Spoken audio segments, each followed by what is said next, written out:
Anda sedang mendengarkan UT Radio, Open Education Station for All.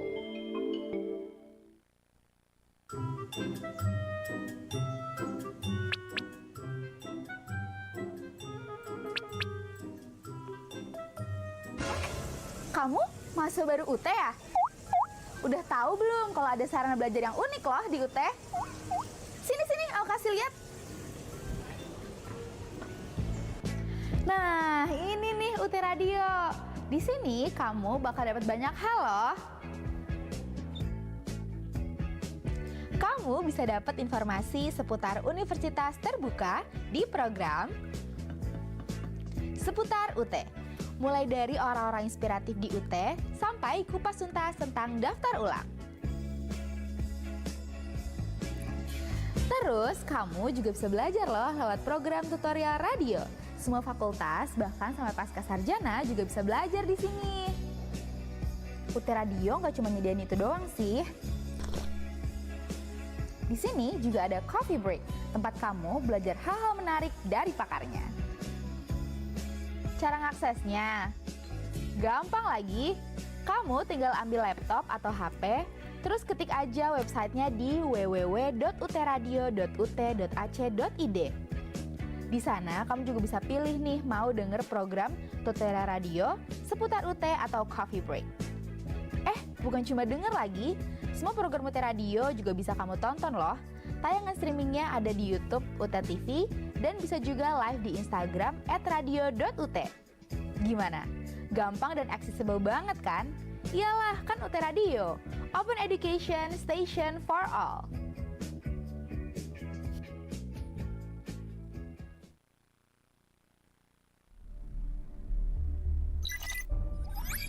Bau menyengat di kawasan ini mencemari lingkungan sekitar. Tingkat penggundulan hutan di Indonesia. Rusaknya ekosistem pesisir berdampak pada ekonomi warga. Kerusakan hutan di desa Sita. Warahmatullahi wabarakatuh. UT listeners, you are listening UT Radio, Open Education Station for All. And glad to be here as an announcer of UT Radio. And then today we have a special occasion in Coffee Break program. So we have a special guest also, and the speaker for today is Associate Professor Dr. Ko Ziki, Cluster Director of Business Communication and Design, Singapore Institute of Technology. So if you have any questions, you can also send a message to us to our Instagram at UT Radio, and then also from YouTube channel of Universitas Terbuka TV. Okay, so this is very special occasion, and then I'm over the moon to meet the Honorable Professor, Associate Professor Dr. Kosizi Ziki, Cluster Director of Business Communication and Design, Singapore Institute of Technology. Welcome here. Thank you for the welcome, and thank you for the invitation to come here. And hello everyone that's listening through this broadcast. Okay. How are you today, Prof? I'm good. Just touched down Jakarta Airport maybe about 2 hours ago, and then took about 40 plus minutes to reach here. But I think it's quite a smooth ride. Wasn't like what I was thinking, but it was quite a smooth ride to the campus. Okay. So what do you think about Indonesia, and especially for Universitas Terbuka? Okay, so this is not the first. I mean, the last time I came here, I think was 2018, so that was quite some time ago. And just now, as we're waiting for our transport, I was talking to Adam, and I realized that this is actually a very huge university with 700,000 students. I think, and you have 40 odd different campuses. When he was say 700 or 700, then he added 1,000. I was like, okay, this is huge. so this is a huge university that I'm glad that I'm here today. Okay, so Professor, we will talk about the information asymmetries of greenwashing and greenhushing. But let me introduce myself for you. My name is Eka Ardini, but you can call me Eka or Miss Eka, or whatever you want to call me. Okay, Prof, before we talk about our University of Western Australia, so that's in Australia. Oh, okay.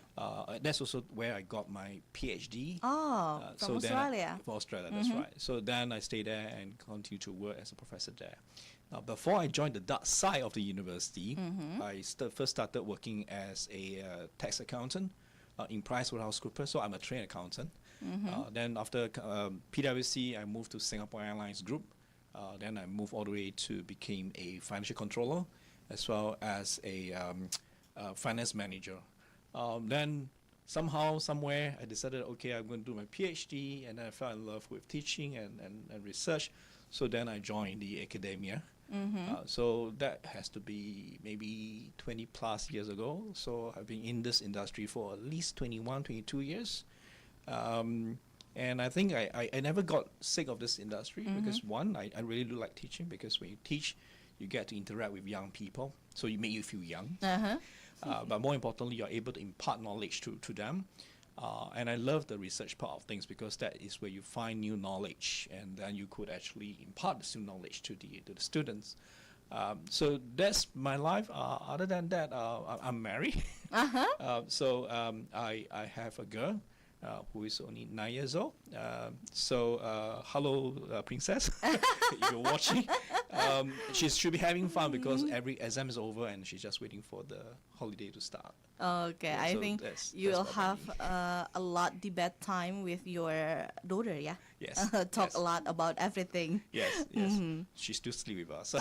Next to me every night. Oh, okay. Yeah. Okay. Prof, could you tell us more in the detail about your study program of bachelor, master, and then PhD? Okay.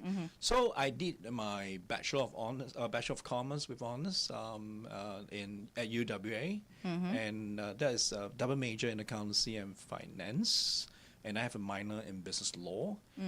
Thereafter, actually, because I were able to get a good honors class, so I jumped to go straight to PhD. So then I did a PhD in accounting and finance. My dissertation research is more on corporate finance. To be more exact, is looking at capital structure. Okay. Yeah, so that's my academic pathways. Yeah. Okay. So how you see your journey as a associate professor? Is this your ideal? Since I you used to joke that I became a professor by accident. so not your ideal from your childhood, yeah? No, no, it wasn't what I dreamt of when I was young. When I was young, I wanted to become a police officer. Police Police officer. officer. Yeah. Okay. So I was looking at where you could do good to the society, catch all the bad guys and do justice to this thing. And it's all being standardized because of laws and rules. But when I was when I finished my bachelor, I was given an offer to join PwC and going to accounting firms. And you realize that it's also about compliance, also about rules and standards and things like that. And I like it in a way that it's make things a bit very professional and it's systematic. But when I was in my honors year, I did some of my dissertations, and then I started to feel that research is fun, right? Because you can look at new knowledge and you can create new knowledge. So then I decided to do my PhD, and then sort of like you fell in love with the fact that your interaction with students and educating the new generations. That really, the passion that you see how your students grow from year one, they graduate, they get a job. I nowadays also attend my students' wedding, and sometimes their newborn I will also attend. And you find that the satisfaction that you see how you have developed a young person into a really good professional in the society. And I think that's what keep me going. And I think, although it's accidental, but to me today, I would say that I'm glad that I chose this career. Oh, okay. But about how your parents, they gave you this opportunity to choose your path, or you decided by yourself? Mom and dad always believe that we walk our path ourselves. So they will only give some form of guidance or opinions, but we have to make the decisions because it's our life. And I'm grateful for the fact that Mom and Dad has been very really trying to coach and what I am today. My dad passed away about 3 years back, so I still have my mom, and to that I sort of like also practice the same things to my daughter. So I've been telling my daughter that what you want to be, I will support you, right? Mommy and daddy is going to support you. so long as this is what you want, because it's your life. What you want, Yeah, because and- this is your life. Yeah, so you walk your life. So for us, we just going to be, the side, just in case you fall, we will be there to help you. Or when you fall, at least you cry, you have a shoulder to lie on. And I believe in that. Yeah. Oh, okay. As I said to you, I'm over the moon to talk to you, to meet to you, and know more about you, yeah, Prof. Okay, Prof, is there another plans you came here, or just only to Universitas Terbuka? So one, I will be a judge for tomorrow, the ASEAN Future Sustainability Leader competitions. So I'm one of the judges, so I'm very looking forward to that, because we can hear a lot of new ideas from the younger generations about sustainability. At the same time, I'm the vice president, one of the ASEAN Accounting Education Work Group.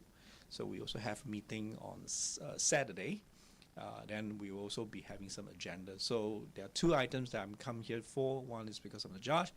So at the same time that I have to run an agenda for the AEW meeting on Saturday. Oh, okay. Being a judge and also another agenda for meeting. That's right. Is that right? That's right. Okay.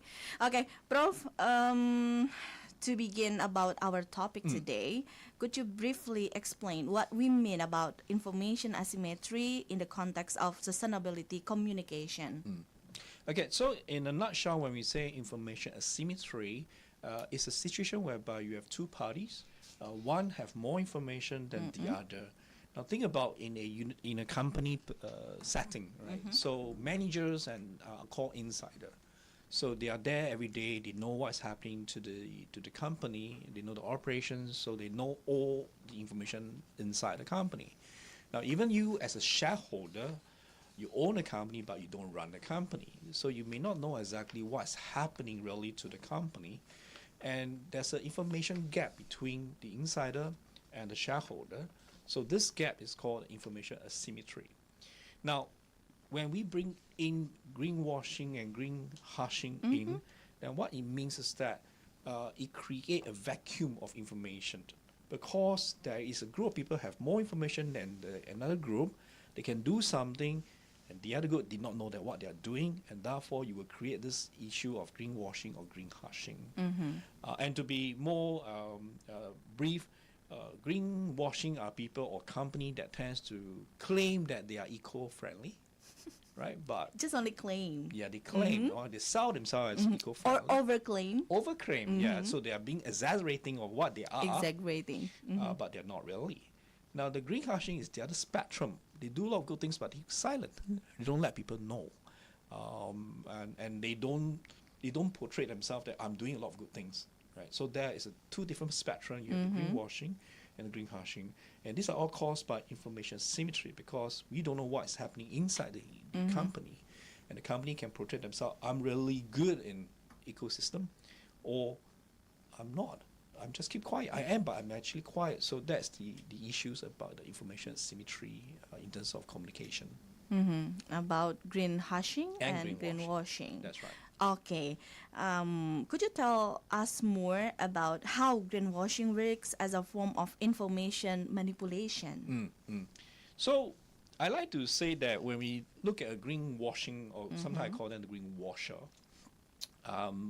they basically will tell you that, look, I'm helping the planet, right?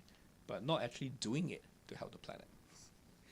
So what you have here is that they claim, or they try to portray that they're doing a lot of marketing about green and things like that, but they're not really doing so. So for example, when you buy a can of tuna, right? A lot of times people will say that, okay, we are marine friendly, right? So we don't kill dolphins and dolphin free and so forth and so forth. There's a label there, but sometimes it's not. They're still doing it, but they just claim that they're not. And this causes problems. So if we were to look into more environmental, you can also think about, say, forestation. So their company will claim that we have forest conservation policy, right? So no deforestation, no exploitations, but in actual fact, they are, right? And a lot of times they do so because maybe they want to issue what we call green bonds, right? So they issue certain instruments so that to claim that they are green enough, they tell people that, oh, we have this policy. But in actual fact, they have a lot of serious deforestation and that cause some form of deceptive practices, right? And that is actually quite harmful because you are claiming that you are saving the world, but you're not. Yeah. Okay, again, I want to say that's like overclaim or exaggerating of the companies, yeah? That's right. Okay, so that's all the explanation about greenwashing, and then we move to greenhushing. Huh? So what about greenhushing, Prof? It seems like to the opposite problem, companies staying silent even when they are doing good things. Yes.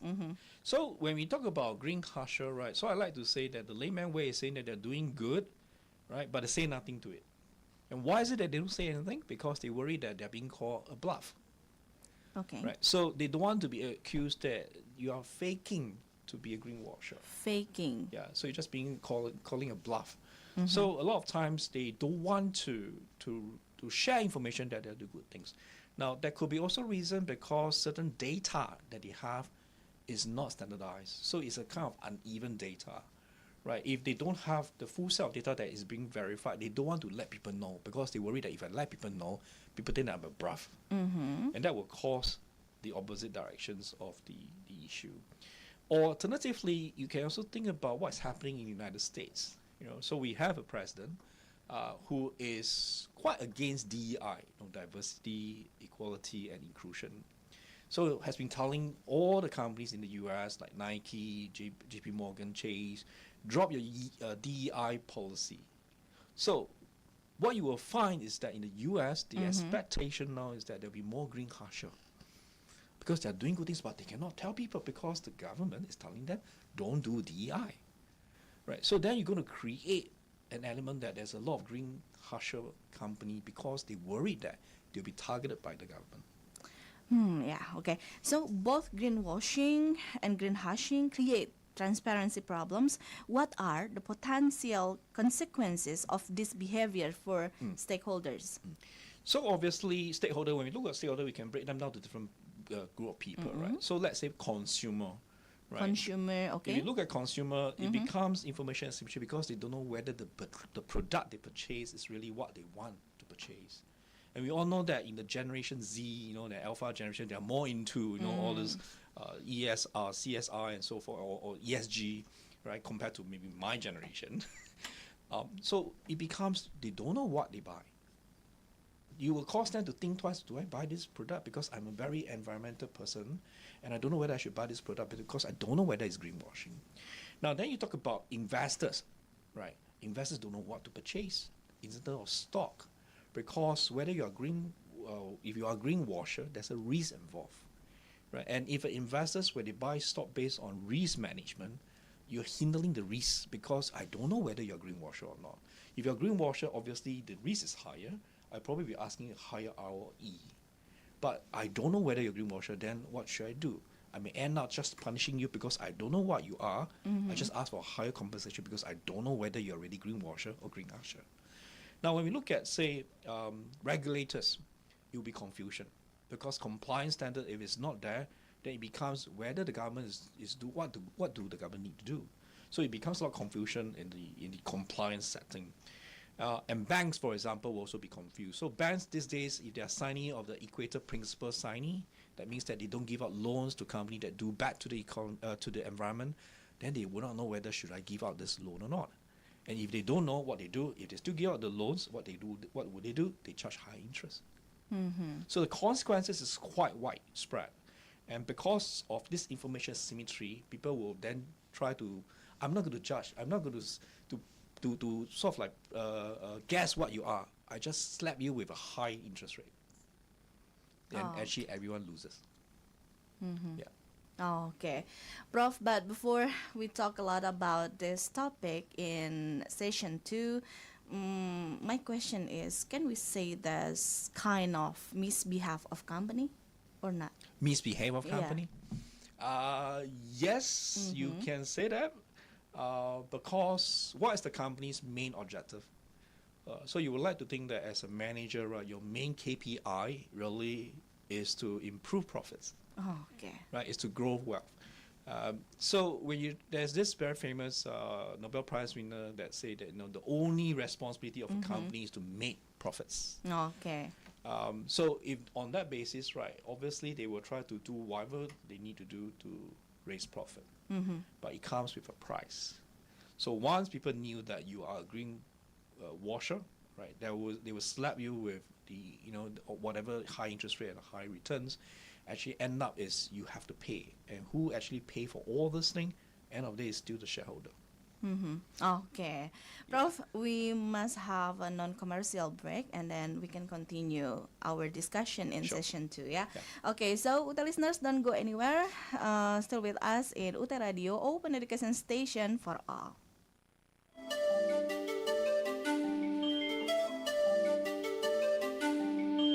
Anda sedang mendengarkan UT Radio, Open Education Station for All. Mama. Udah pulang. Menurut Papa, Mama dulu. Mendingan kamu kerja. Alah, mendingan kamu kuliah dulu. Kamu masih muda, masa depan kamu masih panjang. Mendingan kerja. Mending kuliah dulu. Mending. Udah, kan ada Universitas Terbuka. Kuliah bisa sambil kerja, kerja bisa sambil kuliah. Anti kau mendang-mending. Swasta ya? Negeri, Pasti mahal. murah mah. Kalau begitu, mending kamu kuliah. Sambil kerja. Kuliah fleksibel sesuai gayamu.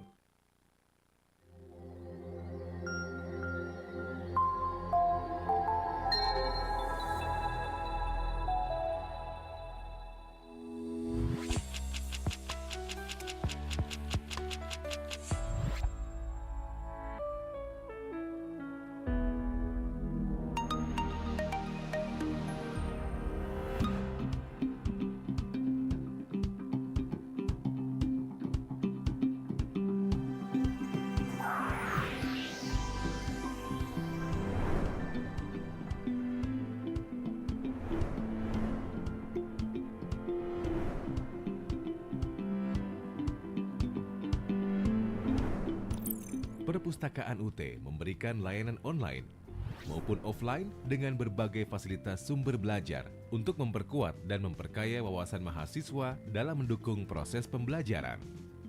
Layanan perpustakaan digital berisi salah satu bentuk layanan perpustakaan adalah e-katalog untuk membantu pencarian koleksi secara digital dan melihat daftar koleksi yang dimiliki oleh perpustakaan.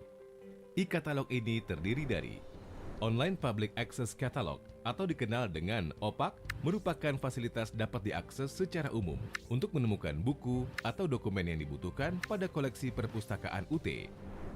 Katalog e-book diperuntukkan bagi sivitas akademika UT untuk menemukan koleksi e-book yang dapat dipinjam dan dibaca pada perangkat mobile. Repository UT berisi karya ilmiah hasil karya sivitas akademika dapat diakses masyarakat umum.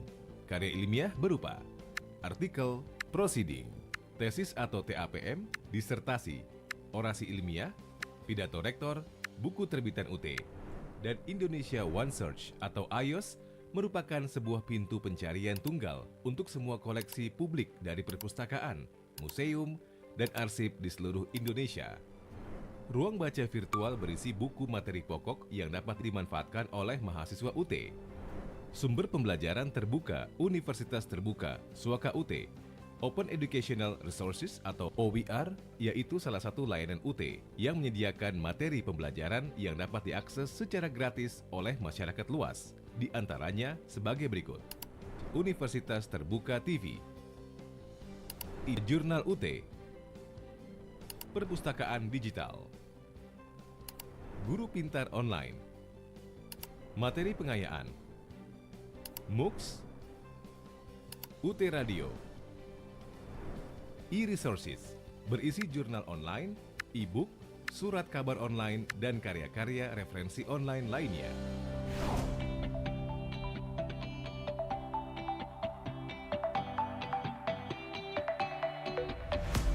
Gedung Perpustakaan Universitas Terbuka terdiri dari 4 lantai dengan beragam fasilitas.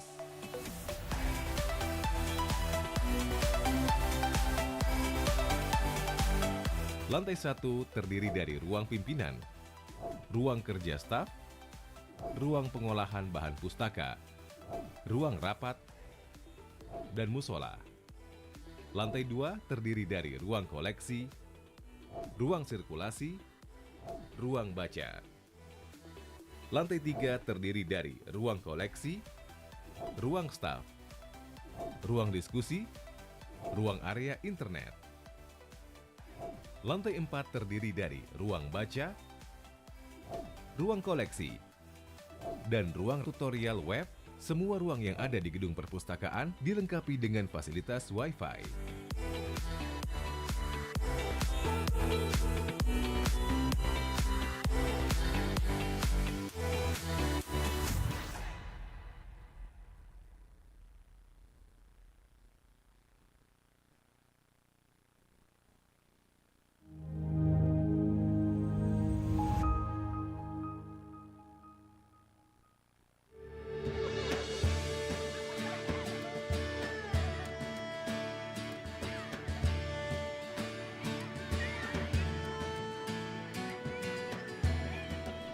Dapatkah langkah kecil di antara sunyi menuntun pada cita yang tak terbayangkan?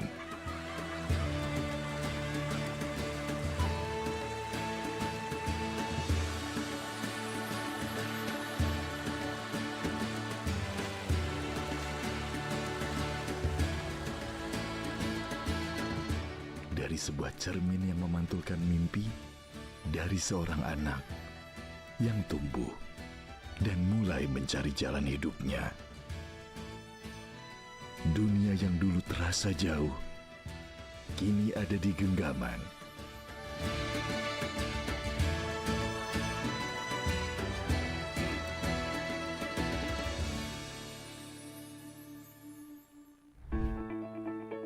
Universitas Terbuka hadir membuka jalan bagi siapa saja, dari mana saja, untuk terus belajar dan berkembang. UT menawarkan fakultas dan jurusan yang beragam untuk menjangkau segala minat dan potensi.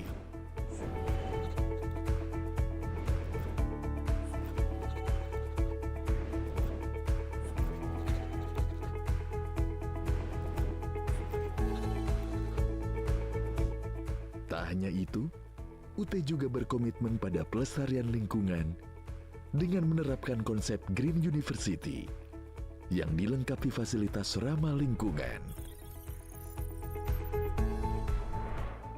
Ribuan mahasiswa tersebar di berbagai wilayah, dari Sabang sampai Merauke, bahkan hingga luar negeri. Ini membuktikan bahwa di UT, belajar bukan lagi soal tempat atau waktu, melainkan tentang kesempatan yang terbuka luas untuk semua orang. Di Universitas Terbuka, teknologi bukan sekedar alat, tapi jembatan yang menghubungkan mimpi dengan kenyataan. Berbagai inovasi pembelajaran dihadirkan, mulai dari tutorial berbasis AI, siaran radio, UT TV,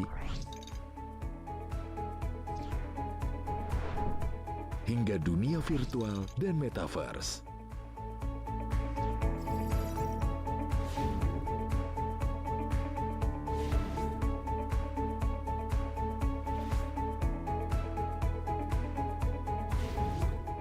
Bahkan terdapat sistem ujian yang fleksibel dan inklusif. UT memastikan akses pendidikan menjangkau seluruh pelosok, dari kota hingga desa. Dosen dan tutor UT hadir melalui layar, suara, dan ruang digital. Dengan teknologi, menjangkau yang jauh, menguatkan yang ragu, membimbing setiap mahasiswa menuju ilmu tanpa batas waktu, tanpa jarak yang menghalangi. Universitas Terbuka memiliki 775 dosen tetap yang tersebar di seluruh Indonesia, serta memiliki 35 profesor dengan target peningkatan 2,5% per tahun. UT juga didukung oleh ribuan tutor aktif yang memfasilitasi pembelajaran. Setiap langkah kecil yang konsisten, lambat laun menjelma menjadi pencapaian besar. Universitas Terbuka tak hanya tumbuh, tapi terus membuktikan kualitasnya. Prestasi demi prestasi diraih. Penghargaan dan akreditasi menjadi bukti. Listeners, you are listening UT Radio, Open Education Station for All, and back again with us in Cafe Break program with Associate Professor Dr. Ziki, Cluster Director of Business, Communication and Design, Singapore Institute of Technology. Okay, Professor, Prof, we will continue our discussion, and then we are going to talk about, are there any mechanism or standards that can help reduce these asymmetries and promote more transparent reporting? So the good thing is that there are a lot of global sustainability reporting standards that has been issued out. So one is the most recognized one is the International Sustainability Standard Board, IFSA 1 and IFSA 2. IFSA 1 is talking about the sustainability factors, and IFSA 2 is talking about the climate factors. So there are standard boards which is actually recognized across the globe. Now there are also global reporting initiative, so that's standard 301 to 307 that helps company looking at how they measure and how they report all the carbons and all the sustainable reporting factors. We also have the task force on the climate related financial disclosure that they have came out with the carbon related financial disclosure standards. Singapore, for example, is really make it mandatory. It's no longer just comply or explain, but rather mandatory. So those are things that can help companies in their carbon reporting. Now, if we go beyond that, we even look at different jurisdictions. So the European Union has also created or came out with this corporate sustainability reporting directive that companies in the EU side have to follow. If you would look further up, you can also look at the ISO 14000 series, which is looking at sustainability management systems. There are also the AA 1000, which is assurance standards, encouraging consistent, verified standards that can be used across all the company. Not only that, you also have third parties who act as a verifier and quantifier of what the company is doing. So for example, carbon emissions, you normally get a qualified person to come to your company to look at what exactly is the emissions, the calculations, the tons, number of tons. So those are things that can make it verified and is transparent, and therefore it can be trusted in that sense. So with all the standards, there is hope that we can make sure that the information asymmetry gap is narrow, and people actually know what's happening because there's transparency. Okay, so I believe the future lies in a culture of authentic transparency. Companies must move beyond symbolic gestures and focus on measurable impact. Yes, so you're right. So precisely on authentic transparency, and all these standards is international standards. They are recognized across the globe. So that will give the credibility that all the standards will create the right standards, the right measurements, and being transparent will lesser down the information asymmetry. Okay, so Prof, many companies today highlight their environmental initiative publicly. How do information asymmetries make it difficult for stakeholders to verify whether these claims are genuine or just greenwashing? Yeah, so again, like what we have just said now, without transparent data, right, and all standardized reporting, right, it becomes very hard for stakeholders, be investors, suppliers, consumer, customers, governments, agency, to really distinguish between the real process and the real progress from just marketing work. So I think the truth is back to, again, with all the standards, there is a good chance for us to make sure that we report, and then because it's transparent, and all these standards is really credible, there's a good chance for us to move away the labeling of greenwashing or greenhushing. Okay, and then on the other hand, some companies engage in greenhushing. What drives organizations to withhold positive sustainability information, Prof? Yeah. So again, you think about the fact that why they greenhush? Isn't it they are doing good things? Why is it they don't want to tell people? So a lot of times this is because the fear of being called a bluff, right? You don't want to be called a bluff because you say that I'm doing all these good things, and people question you because bear in mind they don't know what's exactly happening in the company, and therefore they may thinking that, oh, that's a bluff, right? And when you too many times people think you are a bluff, you may end up that the whole world believe that you're a bluff, right? And therefore a lot of companies may not want to tell the world that they're doing good things. And it could also because of the, like I say, maybe some of the data that they have is not the standardized data. Right? So they collate their own data and think, I'm doing good things. Okay. But this way of, maybe the collection of data or the measurement is not something that's recognized yet. And maybe because of that, they say, I better don't go and tell the whole world that, wow, I'm doing good things because I have all this data, because the data need to be verified. So a lot of times it's because of the fear that, I don't want to be called a bluff. And therefore they choose not to tell the world what they are doing. Now this is actually a problem itself, because by doing so, you are not giving the right information out to the world or to the outside world, right? So it hinders progress, doing good things, as well as ways to change the good things. Maybe if you tell people that that's what you do, and then there are ways that people can say, okay, maybe you can tweak a bit here and you can have a better measurement, you lose the chance of doing better for your measurement. But because when they weigh it, they say, oh, I better don't do it because I don't know how the world will see me, and therefore they don't announce the good thing they are doing. And of course, the other reason is like what I say, sometimes it's the government policy. So the government policy will play a big part. So we talk about how in the United States now it's like the sentiment is you probably don't want to tell people that you're doing good things because you have a government that doesn't really like this DEI policy. So they will not tell people. They will do it, but they will probably just keep quiet, right? Again, it's not doing good because what you're doing is that you're hindering the information flows to the market. Right? So I'm not really a big fan of hiding things, but in reality they are, because they have to weigh the cost and the pro and cons of telling people that they're doing good things. Okay. And then could you also explain how these two practices, greenwashing and greenhushing, can coexist within the same industry or even within the same organization?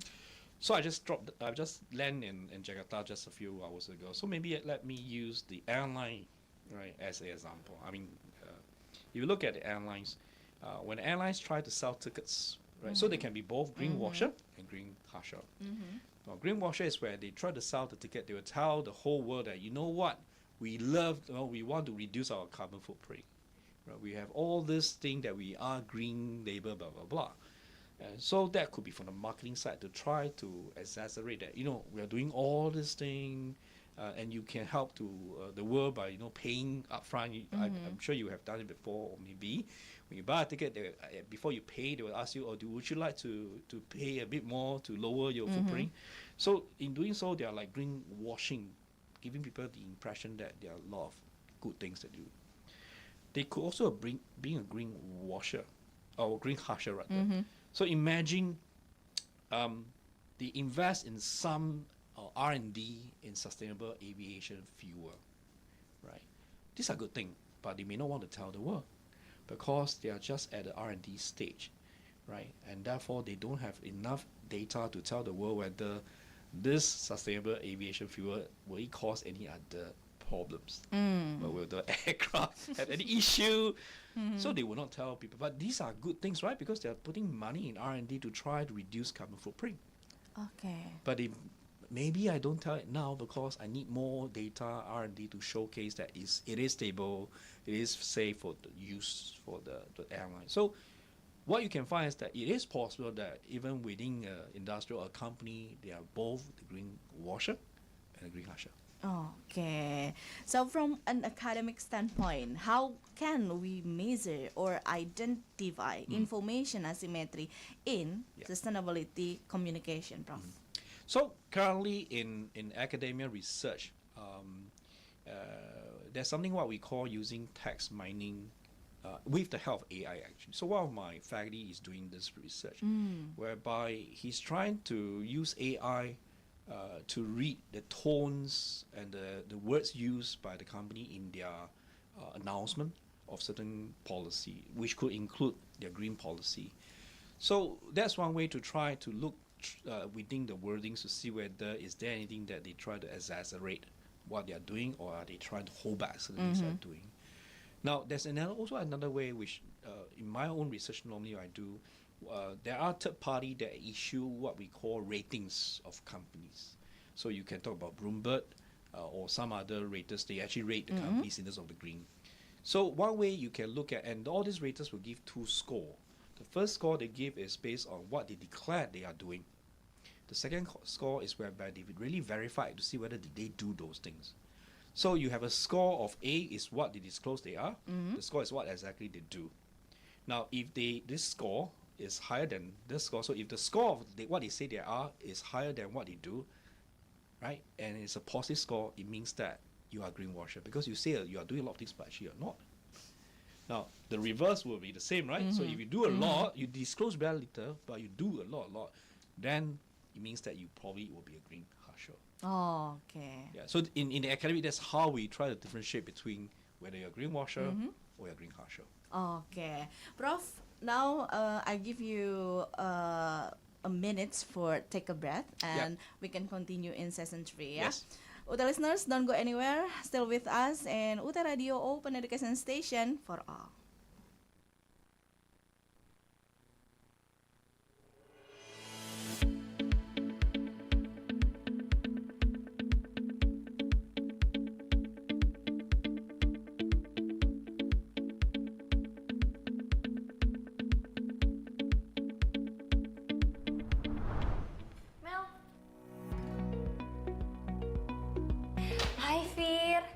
Gimana?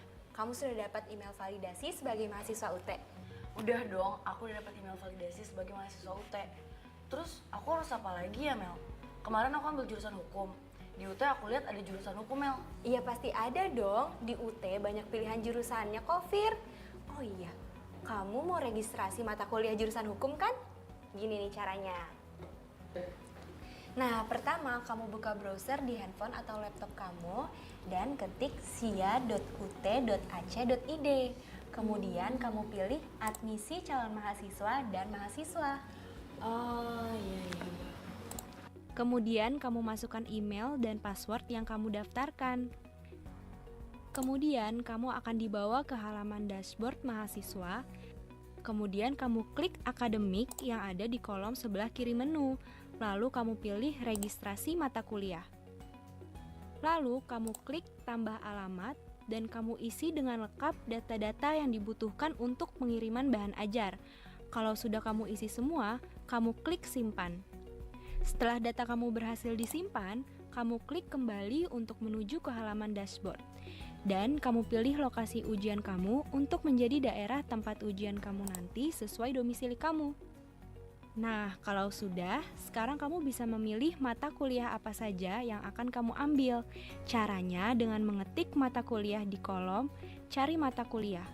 Kamu cari mata kuliah apa saja yang kamu ingin ambil, lalu klik tambah ke daftar kuliah. Kalau ada mata kuliah yang kamu ambil di luar prodi kamu, maka akan ada notifikasi atau pemberitahuan kalau kamu mengambil mata kuliah yang beda prodi. Bukan hanya itu, kalau ada mata kuliah yang bersamaan, maka akan ada pemberitahuan juga, jadi kamu bisa mengambil mata kuliah yang lain. Kalau kamu sudah memilih mata kuliah apa saja yang kamu mau ambil di semester ini, dan kamu ambil mata kuliah yang melebihi SKS yang boleh kamu ambil, maka nanti akan ada peringatan kalau kamu tidak bisa mengambil SKS melebihi SKS yang dapat kamu ambil. Nah, terus kamu checklist di kolom-kolom tutorial online kamu agar kamu mendapat tutorial online di mata kuliah yang kamu ambil. Selanjutnya, kamu klik registrasikan mata kuliah dan akan muncul total tagihan kamu yang terdiri dari biaya registrasi mata kuliah dan juga biaya bahan ajarnya. Dan kamu klik buat tagihan agar registrasi mata kuliah kamu bisa diproses. Setelah itu, kamu bisa melanjutkan dengan klik cetak billing untuk melihat atau mencetak billing pembayaran kuliah kamu 1 semester ini. Setelah kamu bayar billing ini, maka kamu sudah siap untuk kuliah di Universitas Terbuka. Wah, mudah sekali ya Mel ternyata registrasi mata kuliah di UT. Ya iyalah Fir, selain mudah daftar dan registrasi, Universitas Terbuka juga memudahkan kamu. Karena kan waktu kuliahnya bisa kapan aja dan di mana aja. Bener banget Mel, aku jadi gak sabar deh untuk kuliah di UT. Doain aku ya supaya aku lulus tepat waktu. Pasti dong Fir, selamat ya kamu udah jadi mahasiswi Universitas Terbuka. Makasih ya Mel.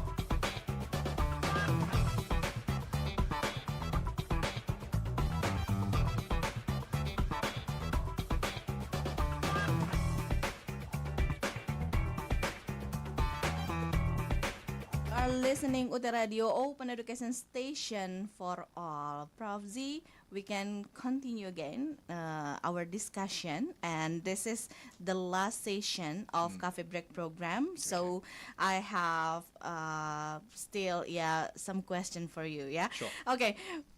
What are some potential consequences of greenwashing and greenhushing for corporate credibility and long-term value, Prof?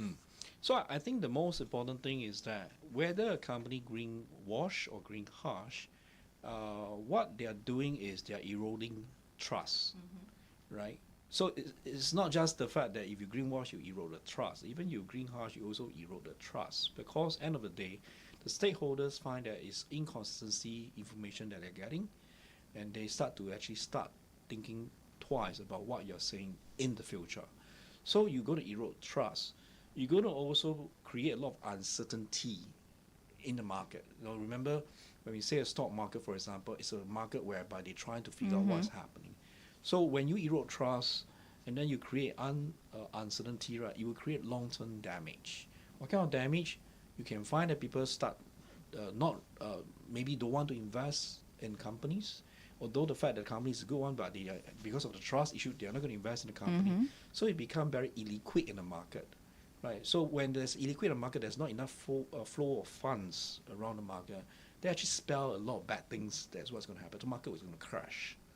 So in long-term wise, it's really about the trust and the credibility, the uncertainty that you are created, right? And then it will create long-term impact downstream. Okay, long-term impact also, yeah.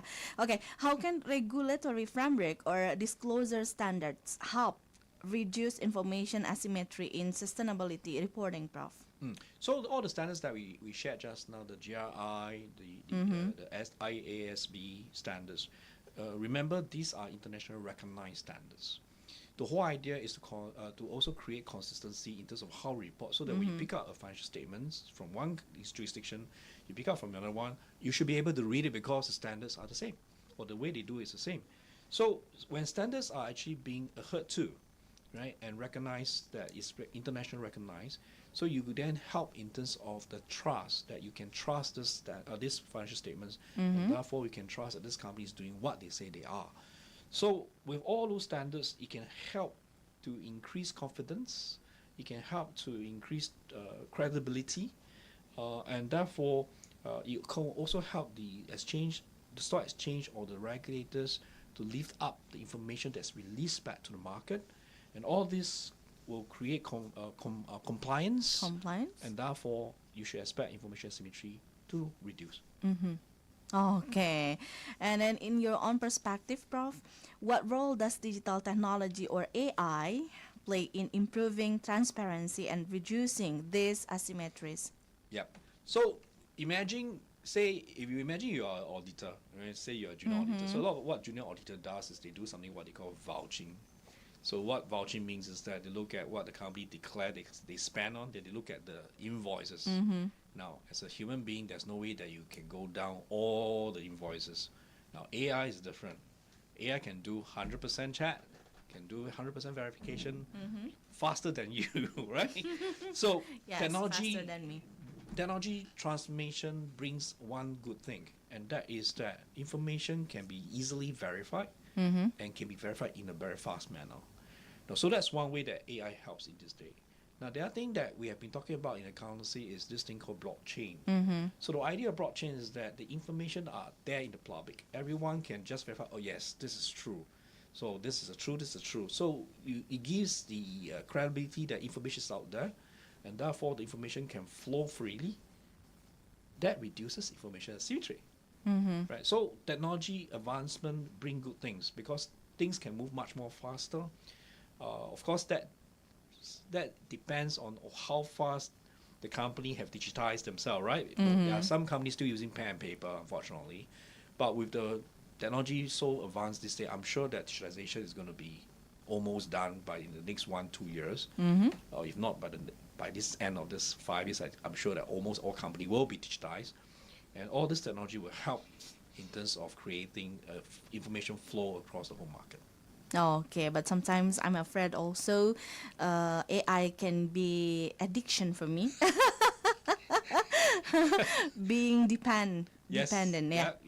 So that's why I think as an educator, what we normally would tell, at least in my university, we do not ban ChatGPT. We don't ban the Gen AI that students use. What we do is that we need to teach them to know how to use it to help them. So they need to know how to verify.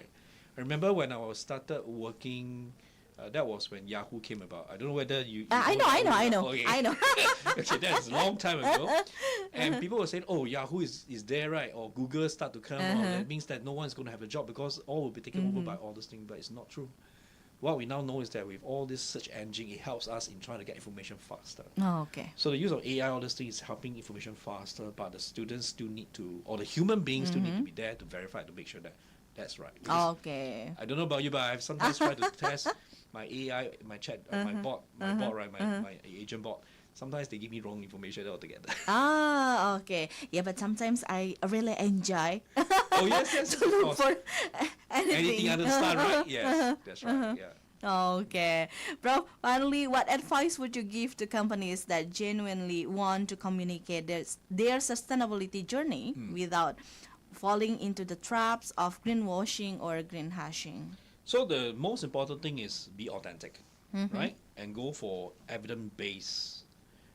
Whenever you actually release informations or when you put out a paper out there, you should be authentic and it should be evidence-based. And to be transparent, right? To be transparent, to tell people that how you actually calculate in this manner. Why is it that your carbon tons is only this amount? Show people and let people know that you follow a standard that's recognized internationally, so that people don't doubt that, oh, you are using your own calculation, which don't know the black box is, which is actually can be accountable for. And use a third party, right? Use a third party verification if you need to, right? You can always get those people who are qualified to go and do the actual count of your carbon. Maintain communication with your stakeholders. That's important. Let the stakeholders know exactly what you're doing, why you're doing that, right? And what are the tools and apparatus you use to calculate certain things. And end of the day, what you're trying to do here is to build trust and to create credential for your company. Okay, and that's a great point, Prof. And then finally, Prof. Ko, do you see the future of sustainability communication evolving in the face of these asymmetries? I think that as we started to have more standards that has been emerged and practiced, I do believe that we will erode information asymmetry, right? And do believe that transparency will be upheld and withheld, so that any stakeholders can trust what the companies say and they actually really do what they say. So I'm more of a optimist that I believe that this thing will be resolved and as soon as once the standards are already out there, and the standards are out there anyway, once we actually jump onto the bandwagon to practice the standards, I believe that information symmetry will be eroded. So that's what I believe. So I suppose end of the day, what I would say is that if you are a greenwasher, right? You shouldn't be a greenwasher. And how do you not to be a greenwasher is you do what you say, right? That means let your do the walking, right? Do the talk, walk the talk, right? You have to walk the talk to tell people that you're actually doing what you're doing. Now, for a greenwasher, you should be proud and to share what you have done, right? Because even if it's not perfect, sharing is meaning that people can give you opinions and you can get other opinions as well as opinion how you improve the processes. And if we all do that, then there shouldn't be any more information symmetry and there shouldn't be any more greenwasher or greenhusher labels.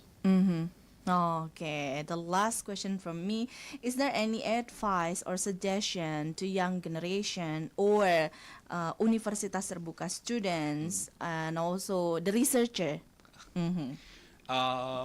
Advice? In what sense? You mean how to become a researcher? Yes. I think, I suppose, for me, for example, right, I have a lot of passion on green stuff, corporate finance, especially looking at business strategies, ESG, and all this. So, and because I have really a lot of curiosity about certain things. Okay. Right. So, and the more curious I am, the more I want to find out. So the more I want to find out, the more I will get myself, roll out my sleeve and start doing research, analyze data and so forth. So to do well on this thing, meaning that you need to have much more critical thinking and analytical thinking mindset. And you always must remain curious. And for me, I'm the type of person that I don't believe just because people tell me. I want to verify. And I want to make sure that when I do my own test, I run the test again. Oh yeah, that give me the same result. Okay, then I'll take it that, okay, I believe. So you need to have that curiosity mindset. And really, you need to have the passion in what you're doing, the topics that you're really interested in. You need to have these two things. Otherwise, you will not stay as a researcher for too long. So the first thing is you must be curious about something, yeah, Prof. Right. Yeah. Okay. Is there any saying of something that you want to say to Universitas Terbuka? I think maybe what I think is that one, I of course I realized that this is a huge university, and I actually do like this broadcast concept where you can actually get speakers to come and speak about certain things and to share experiences. I was just talking to you just now off air that I believe in sharing experiences, and because sometimes when you share experiences, you listen to some other people, you also can learn things from them. So it ends up to become a relationship where we share our own journey together, so that we can advance together to a better life, or better level that we hope we want to be. So I would like to congratulate the fact that the UT has this platform, and I hope that this platform will continue, and so that we can all share the experience with one another for many, many years to come. Okay, Prof. Ziki, Prof. Dr. Ko Ziki, Yes. Thank you so much for your coming. Thank you. For your insight. I hope we can meet in another occasion. Okay? Okay, right. Thanks for having me. Okay, with the listeners, that's all our discussion about the information asymmetries of greenwashing and greenhushing with Associate Professor Dr. Ko Ziki, Cluster Director of Business Communication and Design, Singapore Institute of Technology. And see you on another occasion. Assalamualaikum warahmatullahi wabarakatuh.